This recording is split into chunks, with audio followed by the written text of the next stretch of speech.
Notice Unjona Santok Sariba News analysis Pumiyang Tabiba Singbu Kumanong Tumama Taram Uksari. Kasi Manipur the Pongba Pauses in the Manipur Kari Kari Moriba Paus in Pungari Habaski Matanda Kanana Nana Bagitamak Chenari Evocat Kademani Ojabu Notice Window Magati Taram Uksari. Ngasi Hoki Manipur the Ponga Pauses in Maru in a Pongari Basi Hogi Ngarang Hogi Lok Saba Mikal Hajabata Tranpachuba Lok Saba Mikalga and Subatankak Hogi after game Hoi Pangtoki Bachida Hoi Tongan punching the Hoi Toning the Batoka Toki Bagi Pom Lere Aduga Mapong Karadana Hogi Yamne English what Hadana Kibagi or Pomchulagli Adubu Kogi singing Mapong Karada Hogi Hogi Chili Kulai Pavachilla Hogi EBM to Gaba Bibi Pet Kutuga Matabaka Satarapa Machigi Mataka Jakona Hogi Manipuda Riba Hogi Botasing Machamachagi Hogi Rashing Mintina Panganda Bacha Machigi Matanga Ojagi Motkari Lebigi Katanku. To me, Hoji Akane elections may home the Gina Hoji Jayam Pajala possible Bushida Lalakte election to which de Habichi Praja Ambana, Wakan Kanba Muachina, Loina Piltobani, my bell Marapai Bishing Bawiauna. Adubu Pilate Gamena touching the to touching the political party, Mayam Nahaudana, touching Manataba, Assembly the Varabla Vanataba, Cabinet Varabloraga, Kogi Maruina, Law and Order Sida Kaiba Lady, Other Masito Viganu, Hayden State Government hired the Hecti Yaganeba. Adu Haining a Moy, Karinado, Aiding Able Paxida, I is a Patre Aduna, Naiko and Hibisi, Panamna Haining Way Aboko. Adu Marley Viduna, election Sito. Tobadi state government report Piraga Todini, Union Government or Election Commission that a quick Sumsumal situation Sida 2024 da Panto Kadoriba, Panto Iba Haitare Matamdudana. Train Panchubal Sabase, Manipur Sid Anisigi, the Muktadi Matam Karadi, Perto Vigo, a quick Mong Tadaba, Tang Tadaba Mong Madaladi, Hyman Piragadi, Election Commissioner, yes. Others who only the higher oil. Aduna election commission had a tongue to what tongue to the arrow, but Gomenda, you report Kodini Gomena, correctors who Gomena Tadurim Nava. Quite abnormal situation, but the lay had the election commission and Namdana Toxin Mangamoy. Adu Togidre, Pare, Adu Taurabanina. How give 19 gate over to Amuta Tokidri among the Hide Yam Paksa on Punamaktanatra Chumapum Karada Tobadu, Hecti Hasigo Ebamong Amada, Manipurgi, Ate Jatin, and Onagadaba, Ate Mapangalam, Punam and Onagadabamong Amada, Oi Harabako. Adege polling Nipu, Yankai, polling station, Halu, Aina Haibu to Taramatoi, the Hangre, Adu Hangibu to Supare, Adu Ate Hanbam Topam, the Hosikumatam Lady Halakpaya, Halaktab Suyaiko. Adu Mana to ring in Marakchita, Anisuba Amazon Aroiba, Haitare Manipurgi Oina, Narang Tankuntarukta, Outer Manipurgi, Assembly Segment Taraga, Humdoi, Natra, Hanatrang Matogre, Taro Humdoi, Asigi, polling station more than 800, and about Sabsabum Single Hungre. Asigi, Tonare, Tobasida, Mapam Taraga, Mangataruk Taramapan Kungumba. Opposition party na ojiki ruling si opposition hai tare Congress party na claim tawi masi kano thugai khare machine thugai khare katokaran tawre masi report tobi oina karam ba kaya torakani tawro habidu de kon haibungam dri tawrak pasu yai loina maksuna natra chu tarama pandu natra chu khaladi tawrak pasu yai adu tawrak pasu yai it is up to the Election Commission of India moina report thabigi matungina Manipur gina Ana Sigi Labisida Narangi Jingi Si Hanegi Yangnabadi Hoi Kaitang di Pabra Hanadi Atopa community Msuawiko Cookie Aduna Mohi Marol Amamuto Badi Cookie versus Naga Naga versus Cookie Adudigi Party Congress ki NPF ki Adugi Haina Legada BJP ki Haina Legada Poto Aduma Handakti Cookie community Sina candidate Tagat Tarabanina Among the Nagas, Nagani Hana Kanariba, Mayam Sigi Marutagi, Congress ki Ama, NPF ki Ama, Sina political party da, Ani Emana independent, Oina, Labour Pa. Asina Marmoidana, Hanigi, Chingda di election nate selection ni mi khan nate khoi gi mi to moina ta hapcha bagi mong de to bani haibudu adumakte chama da chama budi ogi da ba mali khoi situation du di khoi khara di obdap to tai da ko hekta mamangai da paktak na vote tha da be no isora khon tha da ni haibudu mapum ayam da to buda nakti ayam da to dreba aduna ngarang ahal ma chai mapum manga chor ba ma da inu pi mapum re chor ba ma hanakti vote tha da ba for the first time pange yam ngai hare hai dana vote amutang tha da bu phang ma gi ngai jabadu yong ka yam na kan hare adu da gi kanu da more rom dra mi amakhakti gi polling station ama to election commission ama ge to pon to bu da adu gi area apaba to gol ko tha ga kadam ni koina phata ba to ba mayam na yaroi da ba to bu dai koina chai bangang ba musung criticism pb wane ba government na to bu dai any authority na to bu da apaba to gol dai ko tha ga le phata ba to gol di no apaba to gol di good sinna ba aduna adu gi area du lai re aduna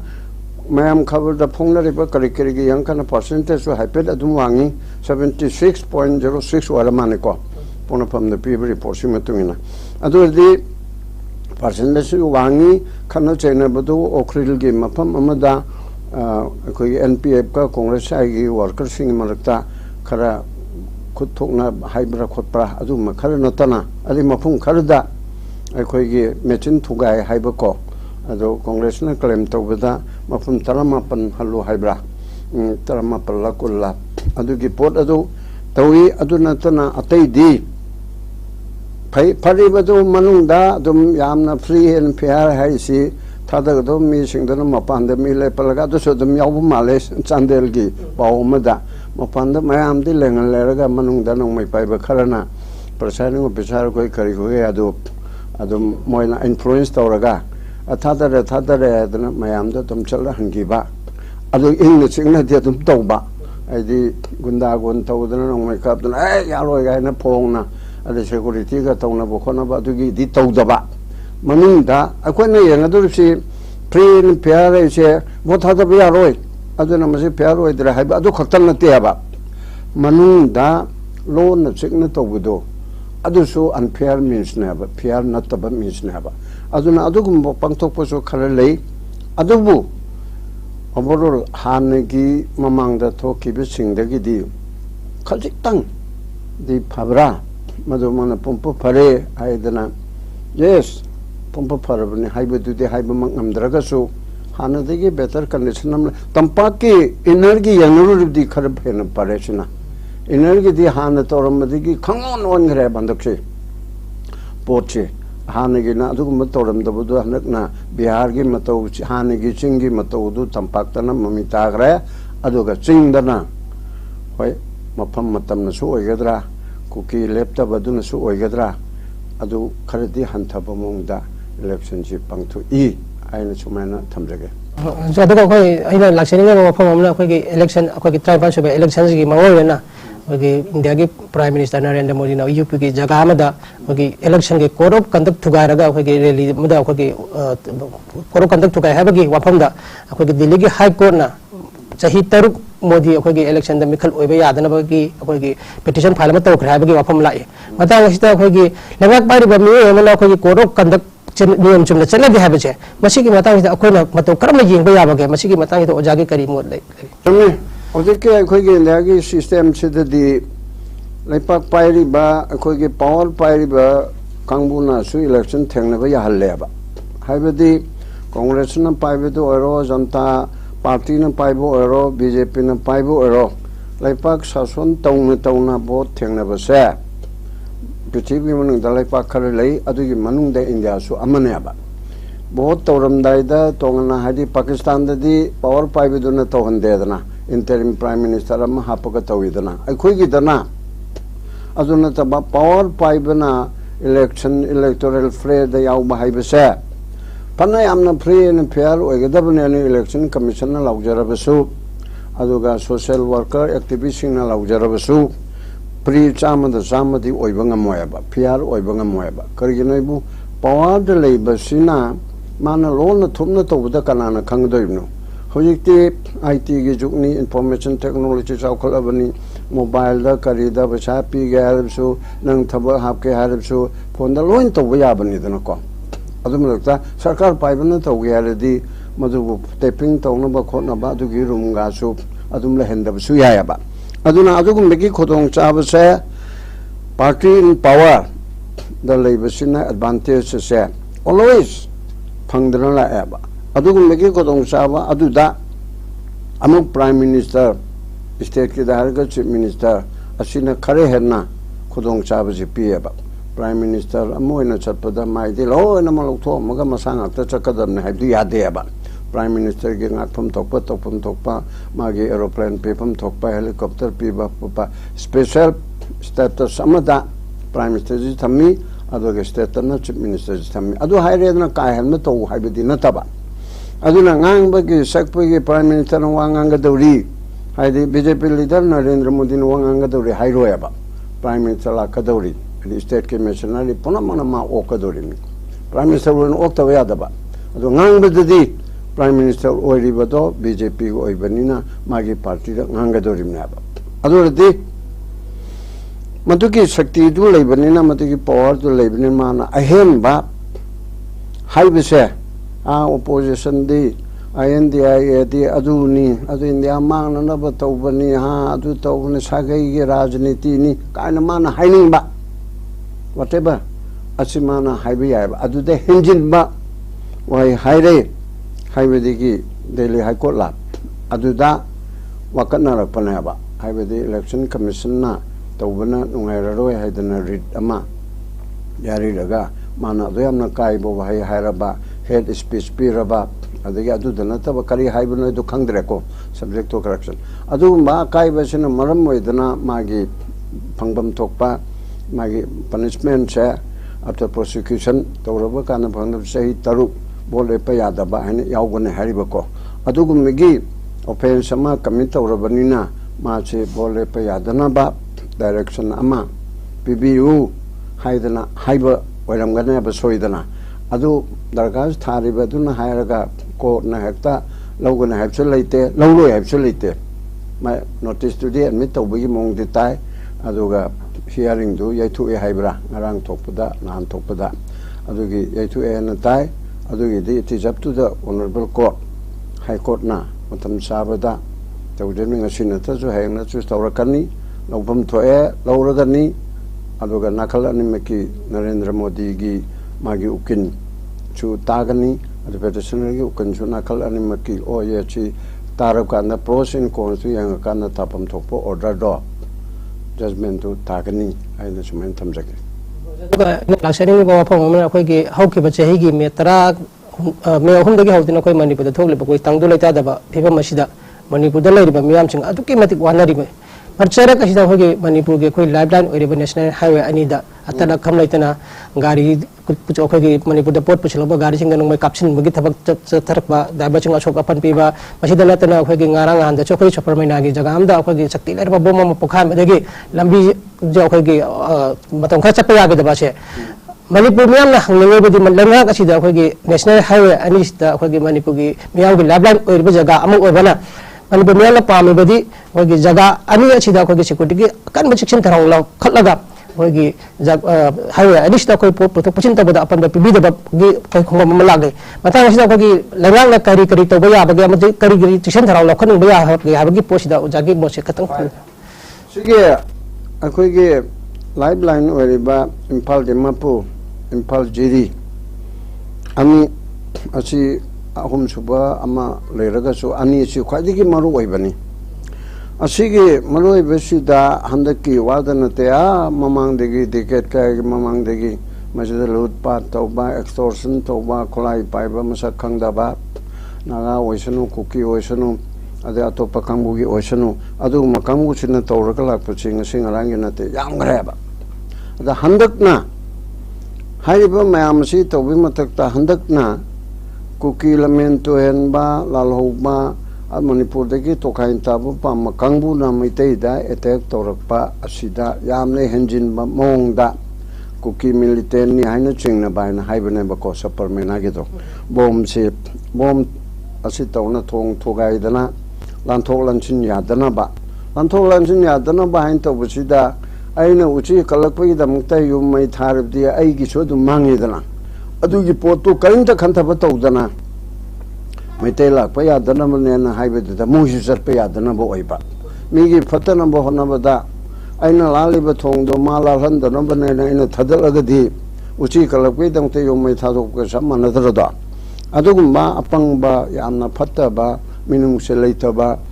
Miwe Kunagi Yanaba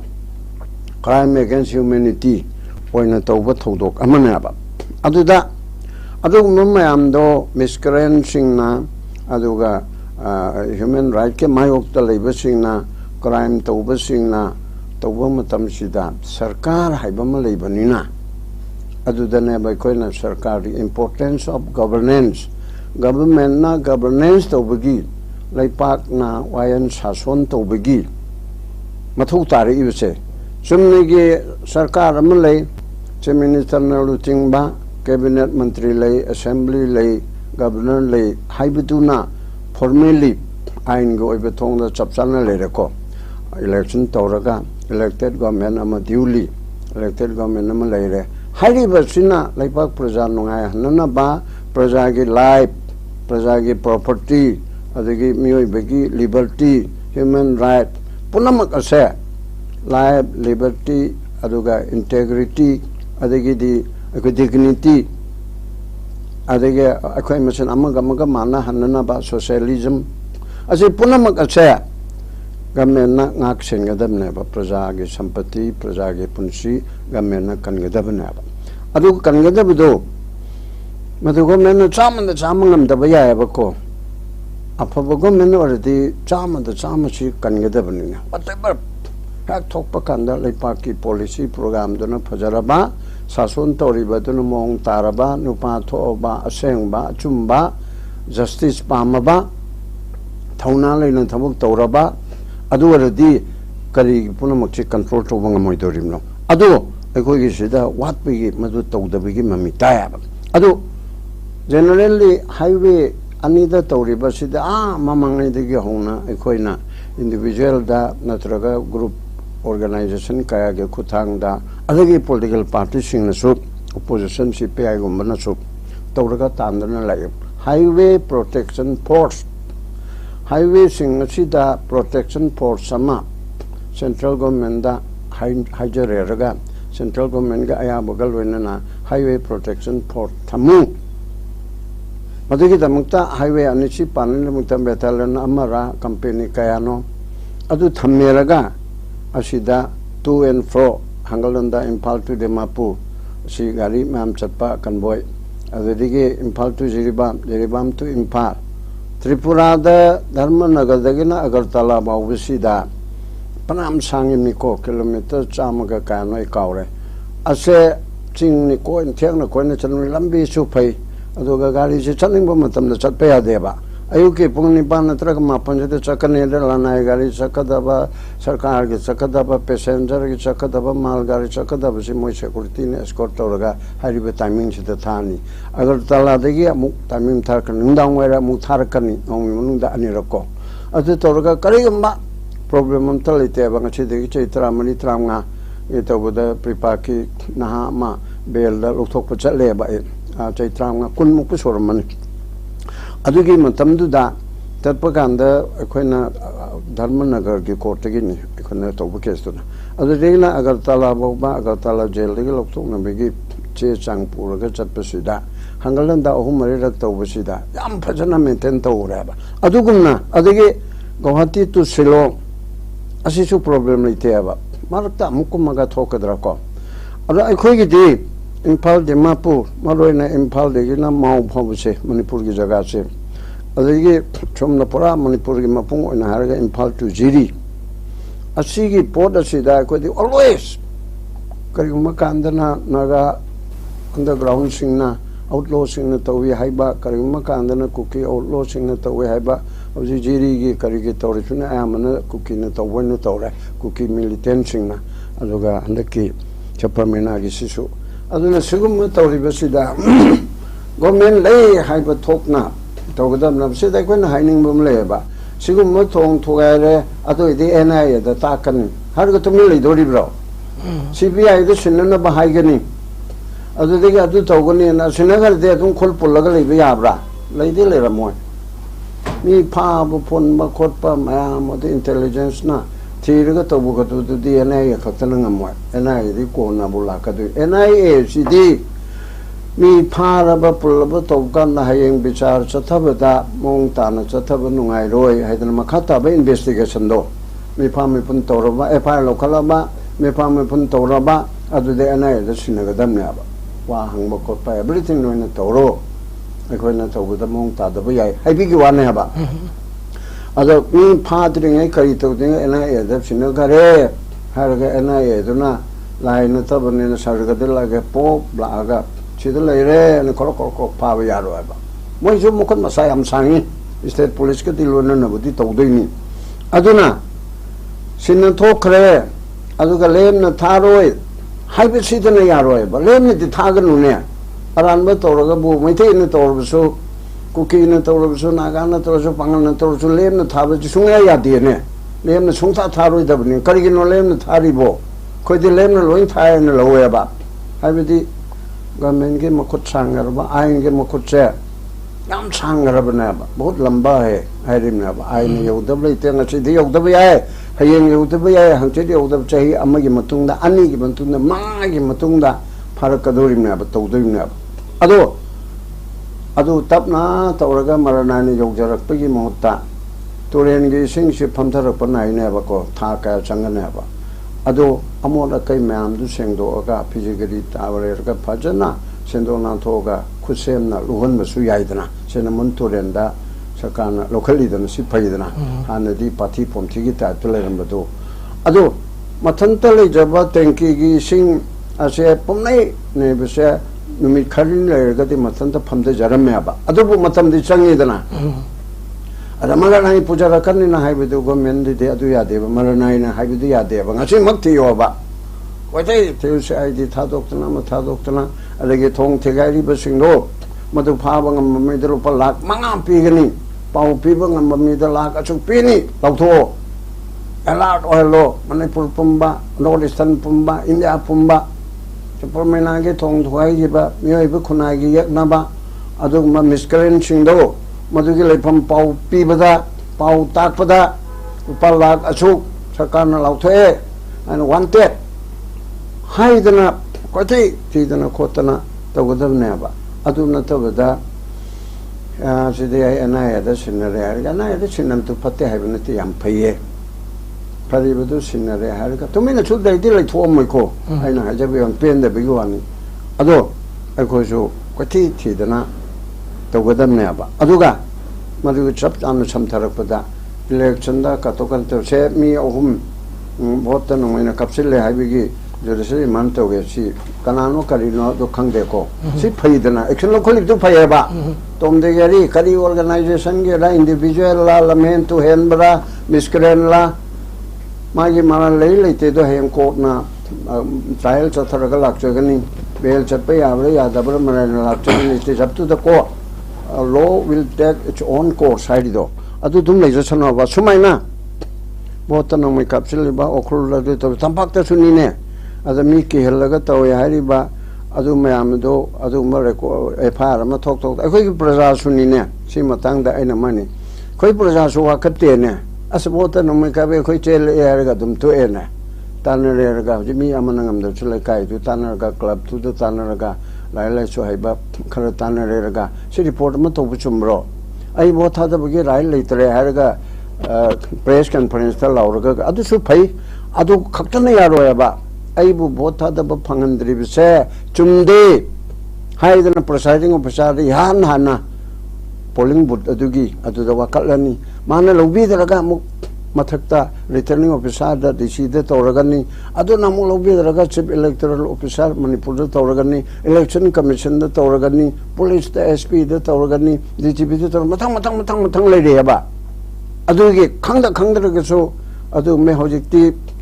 pro bono lemna case le pi mateng pangbi ba legal service haidana ukin maya mama naharo paralegal volunteer in leiri asida lekai khangge khana bamna chalaga ai chuma to nai botha da bagi right ase मांगरे कमदौनी मतम याम थेंगमलबरा आई सुमाइना report तो होदरे FIR तो होदरे आइबु फुबगी चैबगी कमाई तौनी high तौरगसी तौगदमने आबा अदुना तबदा कोई पेंदब न थल्ले हायरगा सुम खबर the खर लाउबा टीवी द ला अदु फते हाइब नते को अदो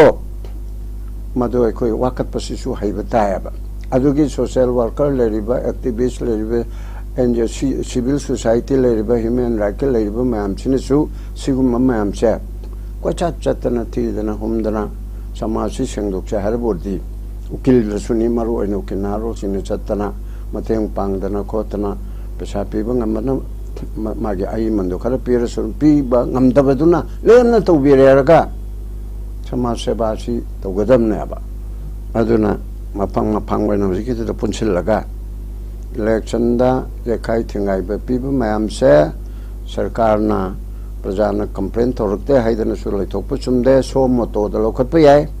आगे केंद्र दा आगे पुलिस स्टेशन की मनुंग चनबद लेबा अदिगी मरु ओइना डीसी याम मरु ओइबनी रिटर्निंग ऑफिसर नि अदु जगह अदुगी माना लोइन पुदोरिमनी मांगोंद रिपोर्ट छि लोइन लाकदोरिमनी आबा चीफ इलेक्टोरल ऑफिसर सिने इलेक्शन कनोसिन खरबु चाउग्रे अदो अकोबदुदी डीसी लाकन एचपी द लाकदोरिमनी अदु मसिंग अदो पब्लिक इंटरेस्ट यंगा पुलिस ना डीसी ना अदगा अंगम तोक्सिंग तानरका सो मोतोदा लौखलगा तौगदरने सो दैट अदो माइना लौखला बोइदि इलेक्शन दा इन ngam अखोई गी नोंमै पाइबा अखोई कांगबुना दो ngam तौदो ना त जादब थोकने को हाइबि अकी बम थंगदमने आबा अदो नतरदे बुट्टू कैप्चर तौरे ये थोगारे में ये हारगा हिंदी रिपोर्ट तौरगा लोइरे ने हारगा मोइ फाबो पुनमि वादुदि खंदराबा ओ थोगारम नत्रो अदुदानो बम पिरगे तौहलोने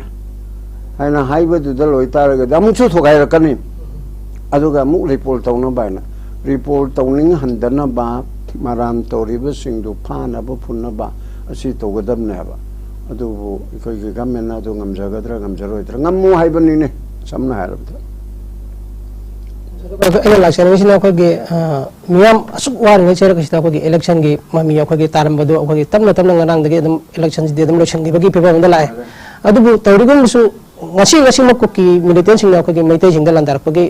लांदे ngasi लेप लेत्री ngarang सु खोगे सिनाम कोम दा खोगे कन ममोंग दा लंदार पा मंचु नतना खोगे नारायण सेना दा कन ममोंग दा खोगे खुतोंग लगिबा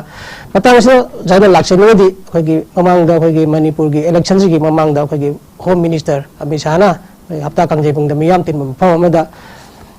मणिपुर की अपुब की सत्तम थुगारोय हतक लाकदब इलेक्शन मोदी की लेंगांग तचेंग मोदी की अहमलक सुब लेंगाक पाइरगदी मणिपुर तंगदु लाइदाब फिवम हंजलक अहम प्रायोरिटी पीगने है मफम फोंदोलंबसिना जब लाक्शन जून की फर्स्ट वीक नत्रग सेकेंड वीक इलेक्शन की कनाना सरकार पाइगनी और पाइरो है कनोमदी लागनी मणिपुर की सिचुएशन मणिपुर लेंगांगना ममांग सरकार पाइबसिंगा छोरमबदगी अखोगी मणिपुर थोगलिब थौदोकति थोलकपनि हाबगी वाफम कया अमा अदुम फोंदोंनरि अदु मतांग असिदा अखोगी ममांगदा लेंगा पाइरबा लेंगा अदुना छोरम हाइरबसु अखोगी हुजु लेंगा पाइरबा अखोगी बीजेपी लेंगा असिना ममांगदा छोरम हाइगा अदुम येंगदुना लेदगदरा हाइबगी अखोगी मियागी ओइबा अखोगी लेंगा असिदा हंगी मसिगी मतांगदा अखोइना मसि मतौ करम येंगबा याबगे मसि कमाइना अखोइना खंबा याबगे मसिगी मतांगदा ओजागी ओइबा मोरखतंग ममा सीजल इचारेंगेदा ममा सीजना नुपा अमा अनिगा तिन्ना तोनादना तौरमी हजिकति अहल लोरे चै हुमद्रा मंगा सुरे मचा मसु सुथांग फंगे ममांगैदा नुपा अमगा मगा खंगनिगी नुपा अमगा मगा हंगोइदना द कोइनरमी अदुना आइगी मासे चै हुमद्रा मंगा सुरबसे मसे हजिकसु नुपा कोइनरंगनि हाबियाब्रा ममा सीजल इचारेंगेगी ममांगदे तौगिबे थबक तो हजिक तौगद्रा हाबा समना हारबदा अदुई मतंगदा खरा चाउबदको अमा हागेबा जुलिस रिबेरो रिटायर आईपीएस महाराष्ट्र की डीजीपी ओरंबसे माना अमा हाय मागी ममांगदा अमुक बीजेपी ना हपचबा सैतपाल मालिक गवर्नर ऑफ जम्मू कश्मीर 370 लेरिंगे मतमगी अदुगी गवर्नर अदुगी फाइनेंस मिनिस्टर निर्मला सीतारमन की मागी नुपा प्रकाश इकोनॉमिस्ट अनि सिना हाई घरेबा मोदी जी अमसुंग बीजेपी की शासन से मोदी ने लुचिंग बसे अमुक हन्ना अहुम सुबताम चिदला अगदी मथंग सिदी अमना हायरे इंडिया की मैप से कायरगनी अमना हायरे इलेक्शन अमु हन्ना लेररोय सैतबाल मालिक ना हाइबना इलेक्शन अमु हन्ना तौररोय दिन पु हापुद तौगरगनी अदगी कनोना उजकी सीतारमन की नुपादुना हाइबना इंडिया से सेगायरनी आइदि कायरनी चेंज तौरनी हाइबा अदुदा नतना अमु ngara nahan da tabune aina akoi RSS की बीजेपी की माबु सेमी इबाइब तारे बीजेपी से ना पॉलिटिकल विंग औरगा राष्ट्रीय स्वयं सेवक अदुगी लुचिंग बा अमना मी मी लुचिंग अमरम तिनबा कॉन्फ्रेंस अमदा हाइगेबा आई ngarang दा उथिंगनाबनी थगलपर नरेंद्र मोदी से अमुक हलन बा चुमदे मसी कुशी राशि याम तौरे डिक्टेटरशिप तौरे इंडिया की बीजेपी ना पाइबा लेपाक चिंदा लेरिबा चीफ मिनिस्टर से आई चीफ मिनिस्टर ने हाइजबा ngamdre cabinet minister council of minister India की से आई इंडिया की council of minister cabinet minister knee I education minister knee I finance minister knee I defence minister knee home minister ने हाइजबा ngamdre governor पुनमक BJP ने थारक पुनमक आई state की governor नी हाइदन हाइजबा ngamdre हारेबा याम meaningful ओइबा पोटनी लोयना मक्से मवंदा सबसेनी Kharga मयाम छिना भाप तानरिब्रा तानदब्रा कांग्रेस की राहुल गांधी ना अरे कम्युनिस्ट कांगबु ना कन्ना लावे खोले मोय राजनीति की पंगतोक तोंगना ब्राइना कनागुमना खलम याय अंबानी अदानी फंबानी गाय लेरिबा मयाम से मसीदा लोयना छिना थोके बदौना रेलवे से कनादा छिना बा एयरवे से कनादा छिना बा प्रमाणिको मैम ना दो अखंगमना खंगबिरो पनमंगसी प्राइवेटाइजेशन तोक्सिन गेबा खोटपा अदुगा सेंटर ऑफ अट्रैक्शन से बीजेपी ना शासन तौवन उहलक्तबा मोदी जी तेरे राज्य में हाइबी की बात तो असिदा कनागे मागे मथंगदा अमित शाह से मोदी की एजेंट नंबर 1 राजनाथ अदगी अतई तेलेरिबा जेपी नड्डा मैम सिनेमा की एजेंट वर्गा चौबा रिंग अमा मी लाखरन साबा असिगम पोट अमा तौरेगा अदुइदुदा स्टेट तसु तौरेगा कोई स्टेट न स्टेट बीजेपी की चीफ मिनिस्टर अदगी पार्टी प्रेसिडेंट मैम सिरिंग ओइना होजिक याम लोग फिबम ममता लाया बोजिके बीजेपी की लीडर मपान की ममन हाइबनी यूपी की प्रीति याम लोग रे बीजेपी और बिसिंगजु बीजेपी की खुदक तोकपा नमरोय होजे लद्दाख के एमपी दो करे हायरे आई पंगे अखोयन सुमाइना खाइदोकपा 3 जमे ते लोकथोकदबने दना आइना कन्ना पार्लियामेंट ने को पोंगना लाउरुबदो अमित शाह ना हराउरुबदो आई सोइगरे आई लानगरे सिगुंबा मोदी जी की मनुंग द लेरमीबा माय वाखलोन सिदी पुंकाय कायबा मो ओइरे आई लाले ना हायबा ngarang thagaleba मोइगी कनो तो लद्दाख की एमपी तो अदन सिगे मैम सी तौबगी मथक सिदा ngsaige mamang da torumba ga hoji tobagi gi matang duniko revenue oiba former IGP former DGP sina kare haige bu modi ji nangna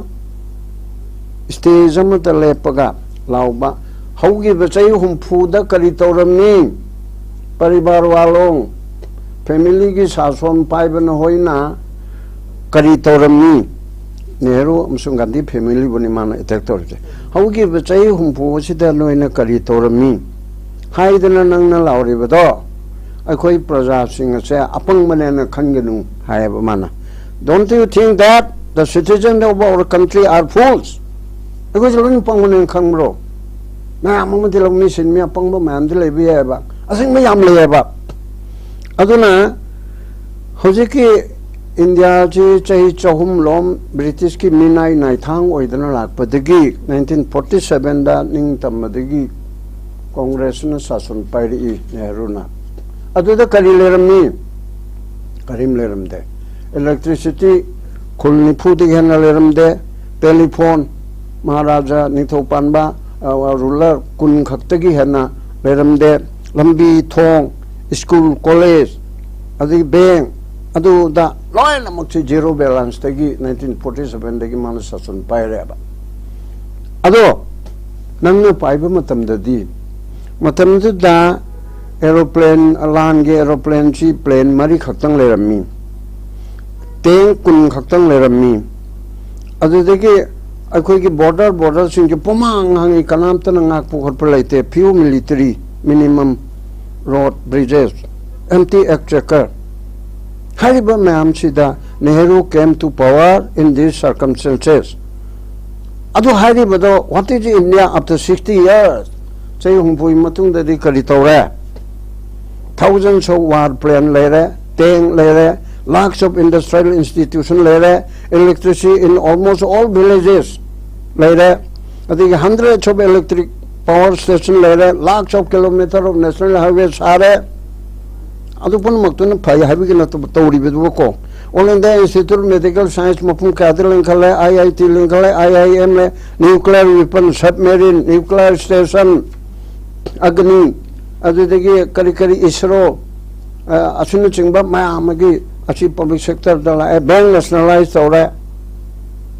hariba mayam sigi matung da you have become prime minister using information technology hariba information technology yamna chawkhalaba kansi da zero dega horakpan na si yorakan sida tonga nang prime minister oibana ba nakalamuram da aina Shakespeare habido Britain ga phau poet to amna phau ba William Wordsworth to na tawjari du Shakespeare gi mareng banda tonga mana phaujabana Shakespeare na lo ni yalam balambi du da William Wordsworth na mareng banda tongbani na haineri tana adu maina tawraga tawle adagi hariba matam du da world ki economy da tara subu position da lehalna nangna ahum suba ni suba mari suba tana honeri habidu di khaitani ne tara subu da thammamme ji adagi di hariba puna muche thammamme aduna nangna chei humpu du da kaidogi aina habidu de mi ohella e kain leram da badigi sanga gumba oram badigi mi ohella e adudi nangna chei mapani da kaidogare amu hariba please tell people say aina haiban da to go beloge tini ko se kana ne da aina haipe haibani please tell people what you have achieved in the last 9 years chai mapan nang para positara sudore hangchi asida nang kari tore accept changing names maming hongba kungi shahar gi adudegi Mount Everest gi adudegi Delhi gi kanutana lakpa adugi maming hongba adagi jahaz da impal hapsin biba installing a state too and constantly playing cow politics Sardar Patel ki muti phutcham ga yankhaira wang na chauna saba Gujarat ta aduga san hatpagi politics ta udna leiba san hatpa yade aduni mangi sengi aibe Hindu ga Muslim ga kanan ba Hindu ga Christian ga kanan ba Hindu ga Dalit ga Hindu ga other minority ga kanan ba aina maga hapsin ge kuki ga meitai ga khanan ba ase masi pot punamak asi tawraga lakpa siraba nangi chei mapan gi achievement che adudagi Hinduization tawdana sina aina hapsin jabani Hinduization tawdana secular oiba dharma da michang me kai nai da bhaibani India gi oina government gi oina India nation si go oina lai leiba yade dharma leiba yade dharma leiba de dharma leita ba habidi go ante ko mipung ko de mo chaning ba dharma chatpa ya ning ba lai ning me kanana ram ning me ya kanana Christian Jesus Christ ning me ya kanana Islam chacha ba ya man pamda bado adugi pon adu da michung me kai nai roi da badu da Hindu gi mayam punamakna Hindu natabana su lachari ba khurumnari ba Prabhu Ramchandra lirung ten pai ba asibu Ajodhya da mana rupa crore lising kai thoktana Ram Mandir sabatu fattaba nate phaye Ram Mandir ain sadna pridhivi pummada madugi nogare ton tore adudi masjid ti sabibra adagi kanodi Christian church ti adumaina sabibra Manipur ki chana me gi ti sabibra praman buko aduna adugumba mayam du da mapsi Ram na kanamati gi ne haibana taba ꯑꯗꯨꯒꯨꯝꯕ ꯙꯔꯃ ꯑꯃꯠꯇꯒꯤ ꯑꯣꯏꯕ ꯄꯣꯠ ꯑꯗꯨꯗ ꯃꯤꯆꯪ ꯆꯪꯗꯅ ꯔꯥꯝꯁꯤ BJPꯗ member ꯆꯟꯕꯒ ꯆꯞ ꯃꯥꯟꯅꯍꯜꯂꯦꯃꯤ ꯑꯗꯨꯗ ꯍꯥꯏꯒꯤ ꯃꯟꯗꯣꯜ ꯄ꯭ꯔꯦꯁꯤꯗꯦꯟ ꯍꯥꯞꯄꯕ ꯃꯥꯜꯂꯦꯕ ꯁꯣꯝꯗ ꯄꯨꯁꯤꯟꯗꯅ ꯃꯗꯨꯒꯤ ꯏꯟꯐ꯭ꯂꯨꯌꯦꯟꯁꯇ ꯇꯧꯗꯅꯀꯣ ꯈꯪꯖꯗꯕ ꯈꯣꯠꯆꯗꯕ ꯍꯤꯟꯗꯨꯅ ꯌꯥꯝꯕꯅꯤ나 ꯑꯣ 하이나 또래가 마음치 떠올리네봐. 아두나 아두고 뽀뚜나 ngase 항이보 고신도들 나가. 마망다 소이람다 디기 떠올리면 아이기 이빠 라이리 할때 아이오나 프로만 타오게네. 아이기 이빠도 라이리 할때 나와이다 포이 수군우다 포이 아이 오리지널 수군우네 보고. 아주 비잉에 되게 좀 지도 홍갈라가 레르키 비완네 스쿨 콜레지 담바다. 아이기 이빠도 롱니 나와이 마차니 माना पोलक पा ऐसे मापांदा लड़कता मथादना LLB ओहेली उकिल ओहेली फरीबरा फतबरा मयामना अदुम नुंसी बिबो उकिलम ओइदना आगे लेजरी बेस्ते तसीदा लेजेबको मसे आई पादुना लमी वरंबा लड़कता मंदब लड़ी हाइतबा अदुना पोकपन मरम ओइदना खाइदे मनीसे आई यादरे हाइबे यागदराबा ꯂꯧꯃꯤ ꯃꯆꯥꯗꯤ ꯂꯧꯃꯤ ꯑꯣꯏꯅ ꯂꯩꯒꯗꯕ ꯈꯛꯇ ꯅꯠꯇꯦꯕ ꯑꯗꯨꯗ ꯑꯩꯒꯤ ꯏꯆꯥꯗꯣ ꯑꯩꯅ ꯑꯃꯨꯛ ꯁꯦꯝꯕꯗ ꯑꯩꯉꯣꯟꯗꯒꯤ ꯍꯦꯟꯅ ꯆꯥꯎꯅ ꯁꯦꯝꯕ ꯌꯥꯏ ꯉꯝꯕ ꯌꯥꯏ ꯉꯝꯗꯕ ꯌꯥꯏ ꯑꯗꯨꯒꯤ ꯄꯣꯠꯇꯨꯗ ꯑꯩꯒꯤ ꯏꯄꯥꯅ ꯂꯧꯃꯤ ꯑꯣꯏꯔꯝꯕꯅꯤꯅ ꯑꯩꯒꯤ ꯏꯄꯥꯅ ꯂꯋꯥꯏꯗ ꯄꯣꯛꯄꯅꯤꯅ ꯑꯩꯅꯕꯨ ꯀꯔꯤꯕꯨ ꯆꯥꯎꯈꯠꯀꯗꯒꯦꯅꯦ ꯍꯥꯏꯅ ꯍꯥꯏꯕ ꯇꯥꯔꯒꯗꯤ ꯂꯣꯏꯔꯦꯕ ꯄ꯭ꯔꯥꯏꯝ ꯃꯤꯅꯤꯁꯇꯔꯅ ꯄ꯭ꯔꯥꯏꯝ ꯃꯤꯅꯤꯁꯇꯔ ꯑꯣꯏꯕ ꯃꯆꯥ ꯄꯣꯛꯏ ꯑꯗꯨꯒ STC ꯑꯣꯏꯕꯅ STC ꯄꯣꯛꯏ ꯎꯀꯤꯜꯅ ꯎꯀꯤꯜ ꯄꯣꯛꯏ ꯖꯖꯅ ꯖꯖ ꯄꯣꯛꯏ ꯍꯥꯏꯕ ꯑꯗꯨ ꯈꯛꯇ ꯌꯦꯡꯕ ꯌꯥꯔꯣꯏꯕ ꯆꯥ ꯌꯣꯜꯂꯝꯕ ꯅꯠꯇ꯭ꯔꯣ ꯃꯣꯗꯤ ꯑꯃꯔꯣꯝ ꯊꯥꯒꯠꯀꯦꯅꯦ ꯔꯦꯜꯋꯦ ꯁ꯭ꯇꯦꯁꯟꯗ ꯆꯥ ꯌꯣꯜꯂꯝꯕ ꯃꯣꯗꯤꯗꯣ ꯃꯥꯏ ꯃꯄꯥ ꯃꯃꯥꯗꯨꯅ ꯃꯥꯕꯨ ꯆꯥ ꯌꯣꯜꯍꯜꯂꯝꯃꯤꯕꯅꯤꯗꯅ ꯍꯥꯏꯗꯤ ꯃꯥ ꯁꯦꯝꯕ ꯉꯝꯃꯝꯗ꯭ꯔꯕꯅꯦꯕ ꯑꯗꯨꯅ ꯉꯁꯤꯗꯤ ꯏꯟꯗꯤꯌꯥꯒꯤ ꯄ꯭ꯔꯥꯏꯝ ꯃꯤꯅꯤꯁꯇꯔ ꯑꯣꯏꯕꯗ ꯅꯠꯇꯅ ꯄ꯭ꯔꯤꯊꯤꯕꯤꯒꯤ ꯁꯤꯗ ꯊꯥꯛ ꯅꯤꯛꯑꯟꯕꯀꯣ ꯐꯕꯒꯤꯔ ꯐꯠꯇꯕꯒꯤꯔ ꯇꯧꯔꯦꯔꯒ ꯃꯅꯤꯄꯨꯔꯒꯤꯗꯕꯨ ꯌꯦꯡꯕꯤꯗꯦꯗꯅ ꯑꯩꯈꯣꯏꯅ ꯁꯥꯎꯕꯒꯤ ꯋꯥꯅꯤ ꯄ꯭ꯔꯤꯊꯤꯕꯤꯒꯤ ꯑꯣꯏꯅꯗꯤ ꯄꯣꯖꯤꯁꯟ ꯍꯣꯜꯗꯔ ꯑꯃ ꯑꯣꯏꯔꯒ ꯂꯩꯔꯤꯕꯅꯦꯕ ꯑꯗꯣ ꯃꯃꯥ ꯃꯄꯥꯗꯣ ꯃꯃꯥ ꯁꯤꯈꯤꯕ ꯆꯍꯤ ꯐꯥꯗ꯭ꯔꯤ ꯑꯗꯨꯅ ꯃꯥꯕꯨ ꯁꯦꯝꯕꯤꯔꯝꯕꯒꯤꯔꯕ ꯃꯥꯅ ꯁꯤ ꯑꯣꯏꯔꯤꯕꯁꯦ ꯀꯩꯁꯨ ꯁꯦꯝꯕꯤꯔꯝꯗꯁꯨ ꯃꯥꯅ ꯁꯦꯝꯖꯔꯦ ꯑꯗꯨꯅ ꯃꯃꯥꯡꯗ ꯇꯧꯈꯤꯕ ꯑꯗꯨꯗ ꯀꯣꯡꯒ꯭ꯔꯦꯁꯅ ꯑꯗꯨꯒ ꯀꯣꯡꯒ꯭ꯔꯦꯁꯀꯤ ꯃꯃꯥꯡꯗꯅ ꯖꯅꯇꯥ ꯄꯥꯔꯇꯤꯅ ꯑꯗꯨꯒꯤ ꯃꯃꯥꯡꯗꯅ ꯌꯨꯅꯥꯏꯇꯦꯗ ꯐ꯭ꯔꯟꯠꯅ ꯑꯗꯨꯅ ꯄꯥꯏꯔꯒ ꯑꯗꯨꯅ ꯇꯧꯔꯝꯕꯗꯒꯤ ꯁꯣꯏꯕꯅꯦꯅ ꯉꯔꯥꯡ ꯁꯣꯏꯕꯒꯤꯗꯤ ꯉꯁꯤꯗꯨ ꯌꯥꯏꯌꯦ ꯉꯔꯥꯡ ꯆꯤꯃꯥꯝ ꯑꯣꯏꯅ ꯈꯠꯅꯍꯜꯂꯝꯕꯅꯦ ꯑꯩ ꯉꯁꯤ ꯈꯥꯝꯕ ꯈꯔ ꯋꯥꯔꯦꯀꯣ ꯍꯥꯏꯕ ꯌꯥꯏꯌꯦꯕ ꯆꯍꯤ 9 ꯃꯅꯤꯄꯨꯔꯗ ꯍꯥꯏꯔꯒꯅ 3 ꯆꯪꯁꯤꯜꯂꯛꯑꯦ ꯍꯥꯟꯅꯒꯤ ꯍꯥꯏꯕꯁꯤꯕꯨ ꯀꯔꯤꯒꯤꯅꯣ ꯍꯥꯟꯅꯒꯤ ꯂꯩꯔꯝꯗꯅ ꯍꯧꯖꯤꯛ ꯂꯩꯒꯗ꯭ꯔꯣ ꯍꯧꯖꯤꯛ ꯂꯩꯔꯝꯗꯅ ꯍꯌꯦꯡ ꯂꯩꯒꯗ꯭ꯔꯣ ꯑꯗꯨꯒꯤ ꯄꯣꯠꯇꯨꯗ ꯒꯚꯔꯟꯃꯦꯟꯠ ꯍꯥꯏꯕꯁꯤꯗꯤ ꯀꯟꯇꯤꯅ꯭ꯌꯨꯏꯡ ꯑꯣꯏꯕ ꯄꯣꯠꯅꯤ ꯒꯚꯔꯟꯃꯦꯟꯠ ꯑꯃ ꯂꯥꯛꯄꯗ ꯃꯥꯒꯤ ꯄꯣꯂꯤꯁꯤ ꯑꯃ ꯑꯩꯗꯤ ꯁꯤ ꯆꯠꯂꯣꯏ ꯍꯣꯡꯗꯣꯛꯏꯁꯤꯗꯤ ꯄ꯭ꯂꯥꯅꯤꯡ ꯀꯃꯤꯁꯟ ꯍꯥꯏꯅ ꯆꯍꯤ ꯈꯨꯗꯤꯡꯒꯤ ꯇꯧꯕ ꯏꯀꯣꯅꯣꯃꯤ ꯄ꯭ꯂꯥꯟ ꯇꯧꯗꯅ ꯕꯖꯦꯠ ꯄ꯭ꯂꯥꯟ ꯇꯧꯔꯤꯕ ꯁ꯭ꯇꯦꯠꯀꯤ ꯑꯗꯨꯒ ꯌꯨꯅꯤꯌꯟꯒꯤ ꯇꯧꯔꯤ ꯊꯣꯛꯅ ꯅꯤꯇꯤ ꯑꯥꯌꯣꯒ ꯑꯅ ꯑꯣꯟꯊꯣꯛꯑꯦ ꯍꯌꯦꯡ ꯑꯇꯣꯞꯄ ꯑꯃꯅ ꯑꯃꯨꯛ ꯂꯥꯛꯄꯗ ꯅꯤꯌꯣꯝꯕꯨꯗꯤ ꯑꯃꯠꯇ ꯑꯗꯨꯝ ꯆꯠꯇꯣꯏꯅꯤ ꯃꯊꯪꯗ ꯀꯣꯡꯒ꯭ꯔꯦꯁꯅ ꯂꯥꯛꯑꯣ ꯁꯄꯣꯖ ꯅꯤꯇꯤ ꯑꯥꯌꯣꯒ ꯍꯥꯏꯔꯣꯏ ꯋꯦꯜꯐꯤꯌꯔ ꯑꯣꯐ ꯁ꯭ꯇꯦꯠ ꯋꯦꯜꯐꯤꯌꯔꯒꯤ ꯑꯗꯨꯒꯨꯝꯕ ꯃꯃꯤꯡ ꯑꯃ ꯊꯣꯜꯂꯅꯤ ꯄ꯭ꯂꯥꯅꯤꯡ ꯀꯃꯤꯁꯟꯁꯨ ꯍꯥꯏꯔꯔꯣꯏ ꯍꯥꯏꯕ ꯑꯃꯨꯛ ꯌꯥꯏꯑꯕ ꯑꯗꯨꯅ ꯐꯦꯃꯤꯂꯤ ꯄ꯭ꯂꯥꯅꯤꯡ ꯑꯃꯨꯛ ꯍꯥꯏꯔꯝꯃꯤ ꯑꯃꯅ ꯐꯦꯃꯤꯂꯤ ꯄ꯭ꯂꯥꯅꯤꯡ ꯌꯥꯔꯦ ꯋꯦꯜꯐꯤꯌꯔ ꯐꯦꯃꯤꯂꯤ ꯋꯦꯜꯐꯤꯌꯔ ꯍꯥꯏꯒꯅꯤ ꯔꯥꯖꯅꯥꯔꯥꯌꯟꯅꯀꯣ 하이드나 마게 안오바 락바두다 마미 홍동인 tauba tabuktu디 प्रजासिंगीदमक्ता तौबदुदी ओगेदमनेबा अर हानेगेदुना तौरमनी हानेगेदुना सम्मन खारमदे आइना ngasi खारे हाना खारमदिदो करिगिनोना सुम लेगेद्रो आइगी पादुना सम्मन खारमदरेने आइगी बोर्डा आइगी युंगी इंकोलदो संचंग लेरमेने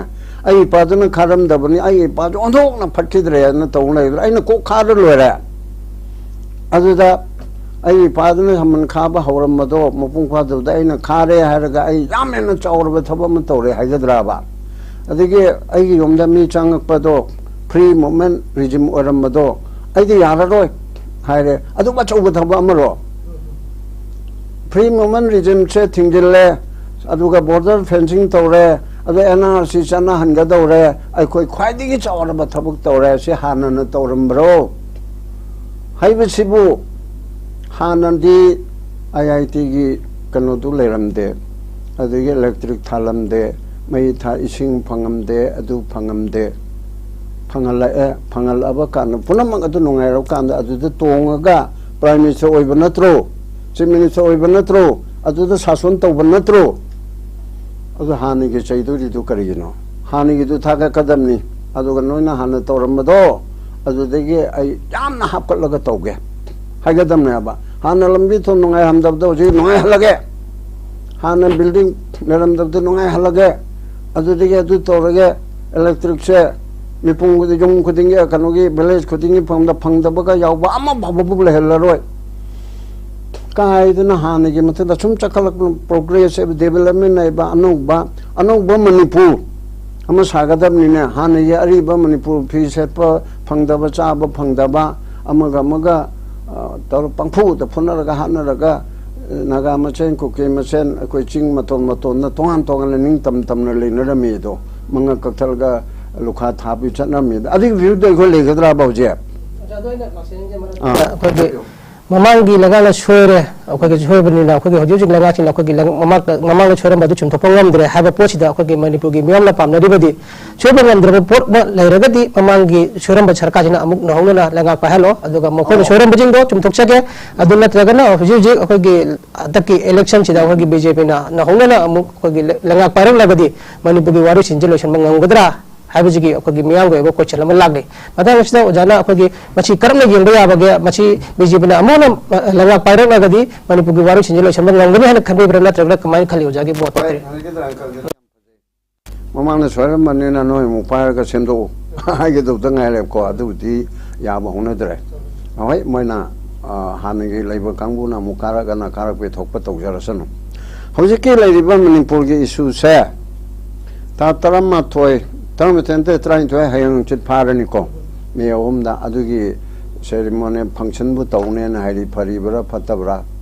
Dark day Tony Absea Maduna Patabusula Getabu Mali, a Pavana Carino, Patabana Carino, married and demarried Lido Mali.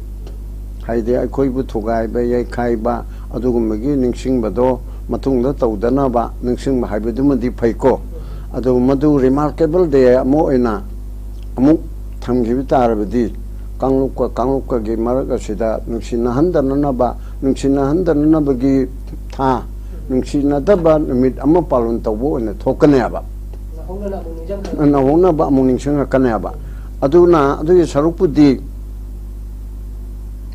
hojik tawgadoripsi chai phara basida nahan makai si tawdripsi kariyino government tawbusi ngamdaba jala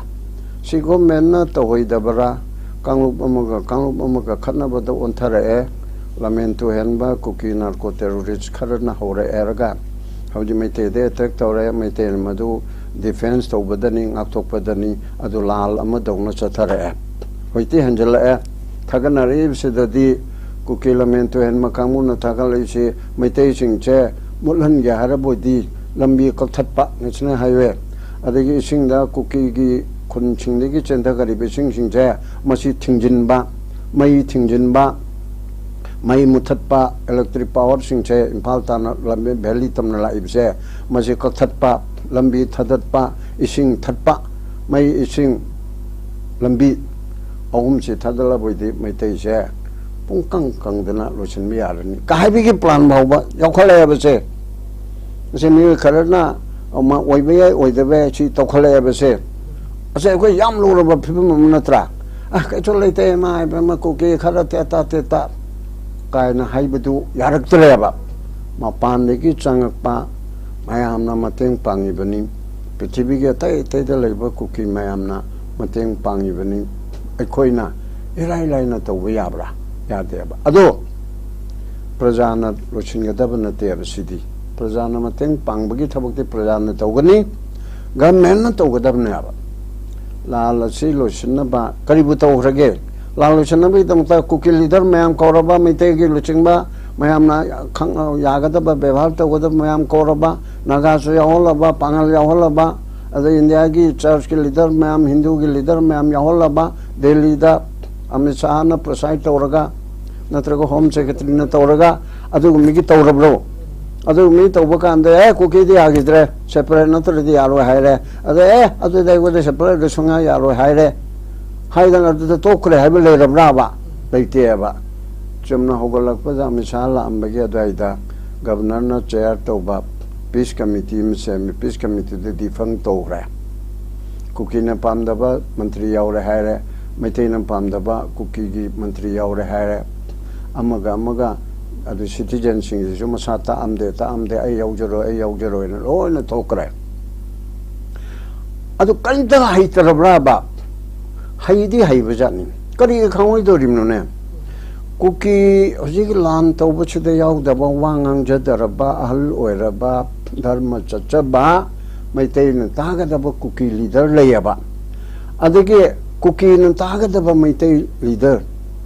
itaw tada mama achi tawrak samai taw achumida hana haibasi layaba adugumba mayam chi thidu erga naga gi luchingba mayai da ko moina amacham chang adege pangal mayam leri achi thidoga punna phamina halaga kari tawge ba aduna dai koi khanri naga mele khara tharaga kuki mele singdu una halli aduga duduri ba adudi adu haidana adu mele re ba aduna nana hangi ba question duge losalak pada lan lochinge harabadi wari sana badarkar ni wari sanaraga na hekta loge da budi nate lan lochin na bagi damakta makha tana kari tawda ge haiba political dialogue political solution asi tor ke harabadi government of manipur na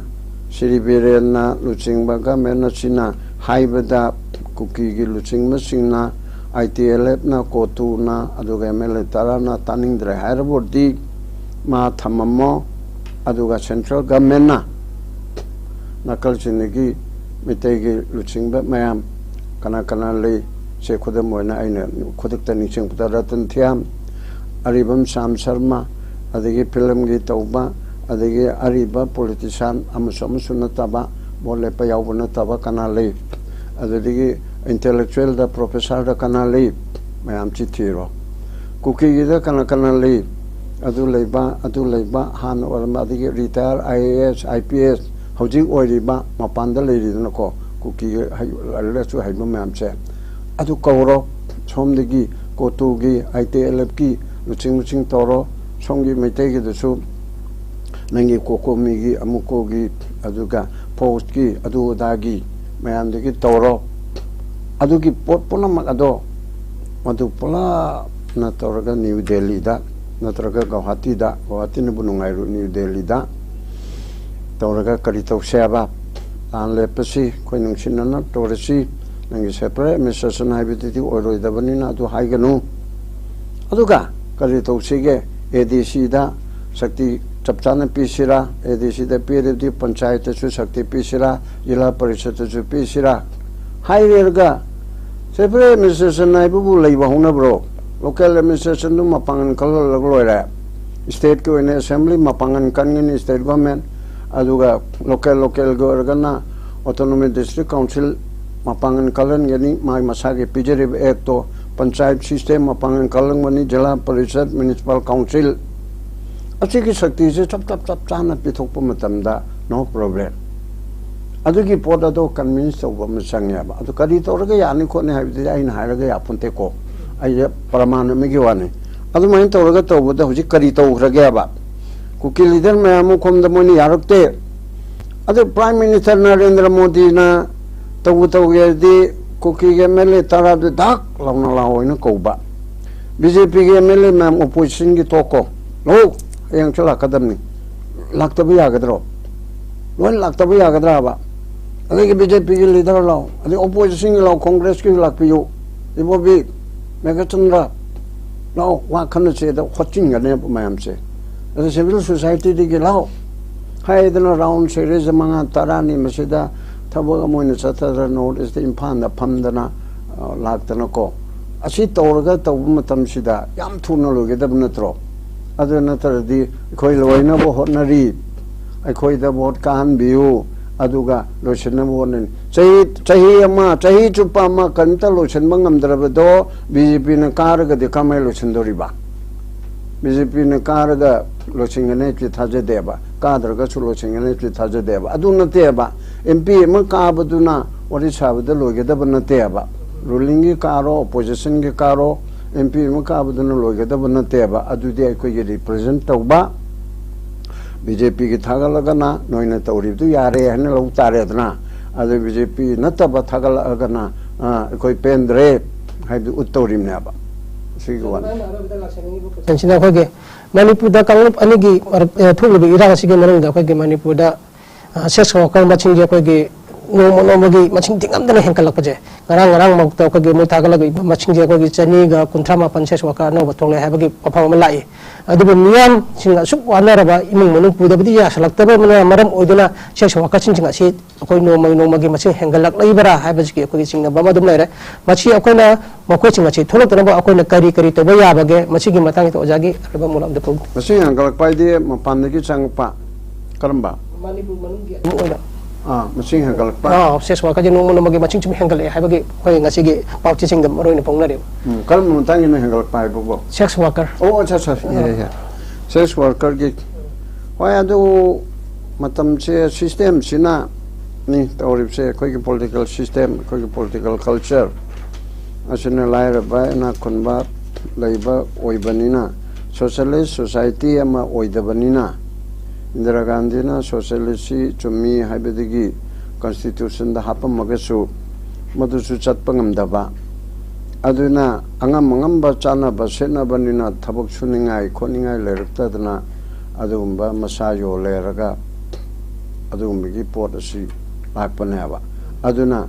lemna pasa tanana bigi lambi chi thirakpada masado ijatu yontogadi pesadu komna phangedana asisu ije jongge haiba mayam ma thoragadi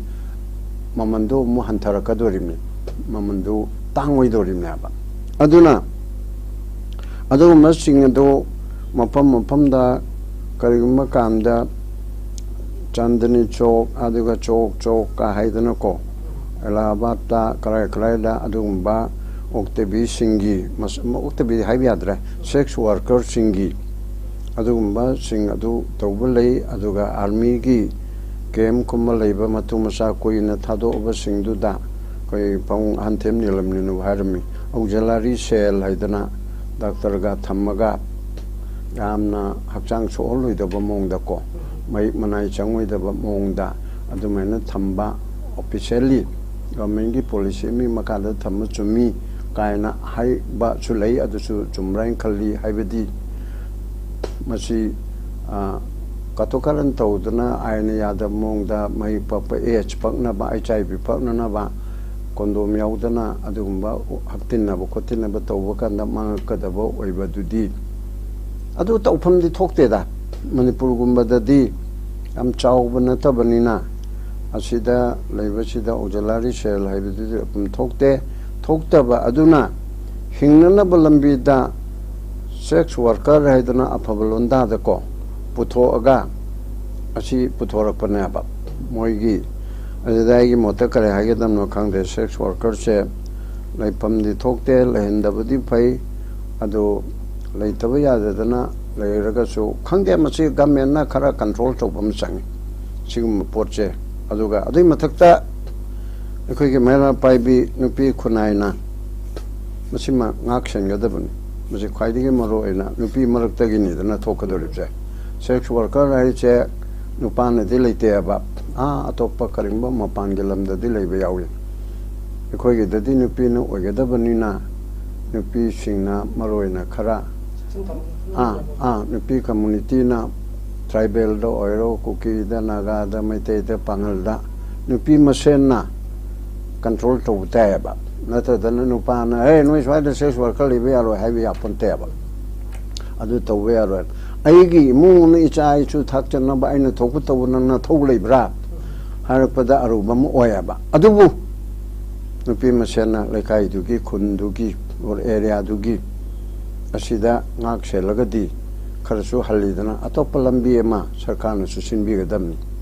pai leita na sex worker o henbi mahot yu yolan nisa yolan bagi mahot drug yolan bagi mahot right yolo na haibu denate popi than bagi mahot atoppa alternative way ama naharu lalobu singse noi thoro ekoi sumai to dona noi ge kano pige haiba sumaina aina yadabu singdo aina yabalambi da tausi haidana toba sumaina sex worker singsi su aduna taba topa mada sumaina tobige haidana sarkar na sinbi bachumi aduna taragati jike hari sida thinga ma aduna taragati sarkar na madugi magi lambi ama thingbi ba thambi ba sinbi ba aduga koi gi nupi samajna karga toba mapam koine yangmada awang AOC ne haini ko daraki su oiro aduga sex worker ki su oiro koine chapchab de khangba nate case nong karki toba mayam na haina bada mamangai da sum tabai wani aduna hariba area se mapam degi area tu da leriba mara paibi de local volunteer sing na mapam de ki adu mutu lai handana na ba phajana awareness piba counseling piba phuba chaiba ngatana yaroi counseling phajana pibi ba takpi ba tambi ba awareness piba adu sarkar na moi alternative arrangement ama sinbira bordi sex worker se sunglai manglai roi de haiba ngamde sex worker epsi lehendabati yayaba lana wena maranai lamchat kam gi tokjabaduna amani dana sex worker na thoi bse asi thok tana ba sarkar na alternative arrangement ama sinbi gadabani trade union chingna su sinbi gadabani thagachari oja khoige nore sindona khoige bahauche sing khana nena bagi asida charu gabina bagi tam oja ba hajar bada oja ge achin bakya kai thopiduna khoige notice window na sandok cheri ba news analysis se tamarik chuma wa phang kya thamira magi damak oja bu notice window ge mai ke dige thagat ba phang do cheri amadi notice window na sandok cheri ba news analysis bu miang tabir ba sing bu punam upu chu khoige achigi di matang sida loisan jare punam bu thagat ba phang do cheri